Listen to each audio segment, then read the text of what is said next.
Oke dulu semuanya, kita akan menuju tanah milik Ustadz Sam'ani. Tanah ini insya Allah akan dijadikan pesantren, dan alhamdulillah juga Ustadz Danu sudah sepakat untuk mendukung ini di awal, ini pembangunan musola, karena sekitar sini masih belum ada musola. Mohon doanya agar segera bisa dibangun musola untuk memancing jamaah di sekitar sini sebelum didirikan lembaga pendidikan pesantren. Yuk dulur.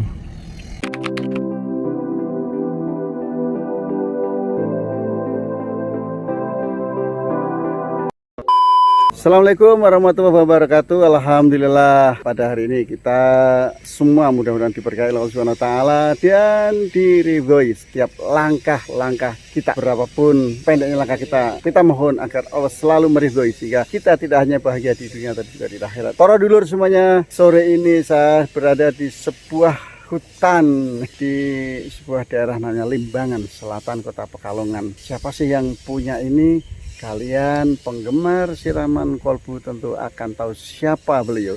Yuk kita kenalan sama orangnya.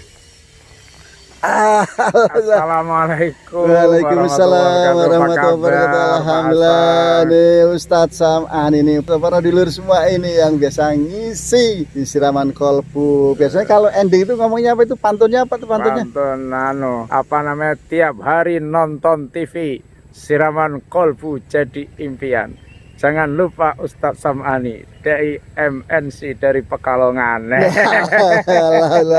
Karena beliau nggak pakai sarung batik, saya tidak akan mengambil bagian bawah. Oh gitu. Cukup ya, separuh ini aja. Kan batik agak bau-bau batik Oke, jadi karena nggak pakai sarung. Oke, ya nggak pakai sarung, tapi pakai celana. Oke.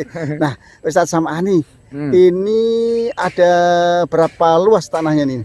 Ya, ini tanah sekitar 7.000 ya, sekitar 7.000 ke belakang. Di belakang juga ada jalan kampung lagi. Ini kan jalan, sebenarnya jalan sudah masuk jalan Pemda sekarang, sudah outmik. Yang belakang mah jalan kampung. Tahu belakang itu tanah kosong semua, masih berhektar-hektar lah ya kosong. Iya. Emang rencana masih satu desa atau desa lain lagi? Iya, masih satu desa, ke sana ke belakang ya. Gitu. Jadi kita pengen nantinya mudah-mudahan Allah mengizinkan ya, agar tanah ini menjadi kompleks pendidikan, pusat dakwah keagamaan gitu. Karena ini juga itu masuk ke daerah-daerah pelosok sana, ke Barang, ke Gutomo sana, yang berbukit-bukit itu ya. Berbukit-bukit itu. Jadi sini bisa jadi center para dai atau kegiatan keagamaan lah, lembaga pendidikan begitu. Harapannya mudah-mudahan lah bisa dibangun pesantren apa. Nah, dari 7.000 ini akan dibuat pesantren berapa luasnya? Ya, segala sesuatu itu kan bertahap ya. Ini alhamdulillah ini Pak Hasan ada Ustadz Danu sudah mendukung. Sementara kita mau bikin musolanya dulu, karena dulu Rasulullah juga mau berawal dari masjid. Dulu, ya, nah ini dari karena masjid itu mungkin di kampung ini kan nggak boleh banyak masjid. Sudah meskipun agak jauh sudah ada, tapi untuk lingkungan sini kan untuk jamaah sholat 5 waktunya belum ada, sehingga kita nanti bikin musola aja di sini dulu. Nah, Ustadz Danu juga sudah mendukung lah, baru nanti dari kegiatan situ kita adakan pengajian rutin, ya bimbingan itu, sehingga kedepannya harapannya berkembang dan kita bisa bikin pesantren ke belakang sana gitu. Jadi musola atau masjid ini tidak hanya untuk lingkungan internal pesantren ke depan ya? Enggak. Untuk umum juga ya? Untuk umum dulu karena pesantren kan belum ada.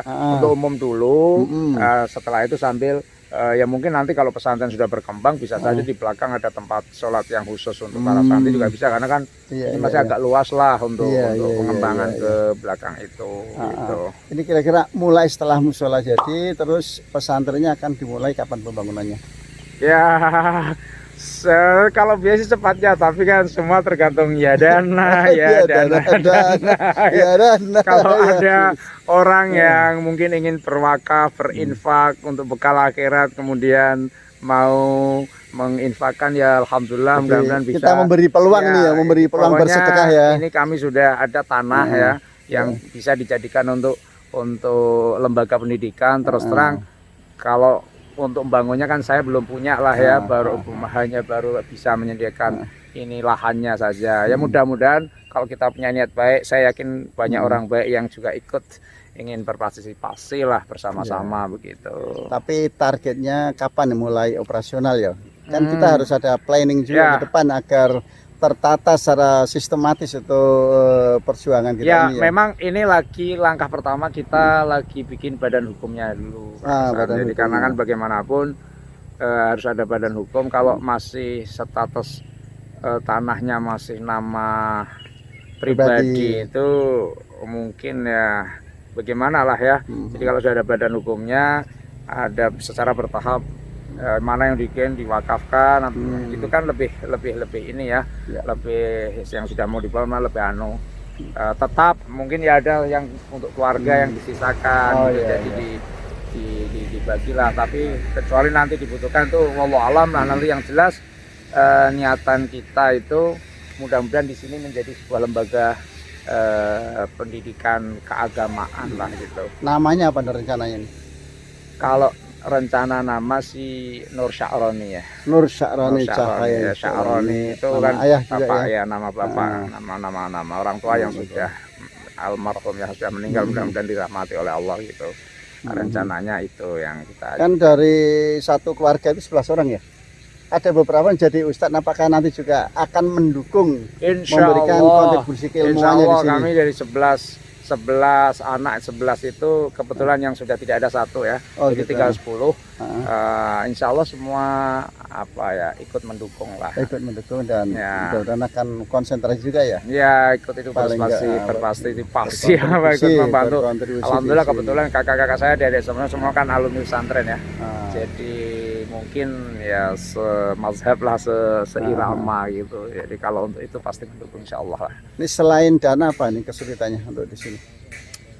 Ya semuanya bertahap ya, kita pokoknya mengalir saja lah, mengalir. Kalau lingkungan gimana? Apakah mendukung 100% atau ada beberapa kendala yang sampai saat ini belum bisa diatasi? Insya Allah lingkungan mendukung lah, karena justru mereka welcome lah, karena bagaimanapun kan tidak ada masyarakat yang anaknya jauh dari kegiatan keagamaan. Dengan adanya lembaga keagamaan di sini, saya kira kan mereka berharap anak generasi berikutnya itu dekat dengan ilmu-ilmu agama gitu, nggak usah jauh-jauh kan gitu ya. Kalau dari biaya sudah dipikirkan belum agar terjangkau dengan lingkungan yang ini kan di kampung Mas, di luar jadi kota ya. Kita nggak berani mentarget kalau biaya itu. Ya pendidikan keagamaan di kampung itu biasanya ya apa adanya dulu lah gitu. Yang penting mereka tertarik masuk dan kita bina ya. Nggak bisa langsung seperti kota-kota itu planningnya sekian, biaya nggak berani lah, belum berani begitu. Jadi kemampuan masyarakat sekitar dulu yang harus kita perhatikan. Ini apa aja nih pohonnya yang menarik mungkin? Kalau pohon ini kan masih acak-acakan, belum tertata karena ini kemarin baru kita panen pohon sengon ya. Tadinya saya tanam sengon semua. Berapa tahun kalau sengon tuh? 5 tahun ya selama. 5 tahun. Itu yang belakang kan belum panen gitu. Oh gitu ya. Karena kan nggak bareng gitu. Tetapi di sela-sela sengon ada beberapa pohon durian ya. Nah, ini sudah berbuah sebetulnya. Cuma karena kemarin sengonnya ditebang ya. Jadi mungkin ngerusak itu. Jadi butuh untuk memulihkan ini rantai-rantainya butuh. Tapi insya Allah ini sudah tidak saya tanemin lagi, kecuali yang mungkin bagian belakang yang sogolan apa ya, yang tak tumbuh sendiri ya. Gitu ya. Ya tapi yang ini sudah. Nah pohon kelapa juga banyak kayaknya nih ya. Enggak, ini milik bukan milik saya. Bukan. Udah batasan lagi. Bukan. Oh iya. Dulu ada kelapa di sini saya buang itu. Ya yang masih sengon sama durian ini yang sebenarnya enak sih, ini duriannya enggak sebenarnya. Wah, top sih duriannya. Oke. Mudah-mudahan bisa terrealisasi sesuai dengan targetnya. Amin. Planningnya tepat, kemudian langkahnya dimudahkan oleh Allah Subhanahu wa taala. Ya silana murni Allah, ya silana murni Allah. Dan tentunya dengan tahapan-tahapan yang diridhoi Allah sehingga akan mudah, enteng dan bisa sesuai dengan. Terima kasih dan mudah-mudahan juga para dulur yang nonton video ini barangkali juga bisa berpartisipasi, tidak hanya paling tidak menyampaikan video ini ke orang-orang yang mampu dan punya berkeinginan untuk investasi di akhirat. Ini lokasinya di Desa Limbangan, Kecamatan Karanganyar, Kabupaten Pekalongan. Tapi Pekalongan bagian selatan, yang bagian pelosok. Ya nggak pelosok sih enggak, tapi artinya arah menuju pelosok.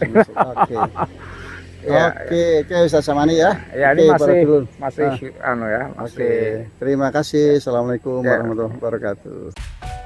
Kita lagi sarapan pagi ini. Biasa kalau di Pekalongan ada menu wajib, ini namanya megono cacahan nangka muda, dibumbuin kembar, kemiri, kemudian ada terasi dikit, terus juga ada kelapa. Pasangannya ada megono tahu isi. Kalau mie ini asli karya istri saya. Ya, cuma ya nggak persiapan seadanya. Ini karena tadi di hotel kelaparan, nggak sempat makan. Di hotelnya belum siap, sudah harus berangkat. Saya pikir nguber waktu. Saya pikir kan sudah makan di hotel, kata Pak Hasan mau sarapan dulu di hotel, sehingga kita nggak siap-siap nih. Ternyata sampai sini pada mau pingsan, katanya di hotel belum ada apa-apa. Ya, gimana sih megononya? Ini kok wajahnya udah merah begini makan megono. Mantep.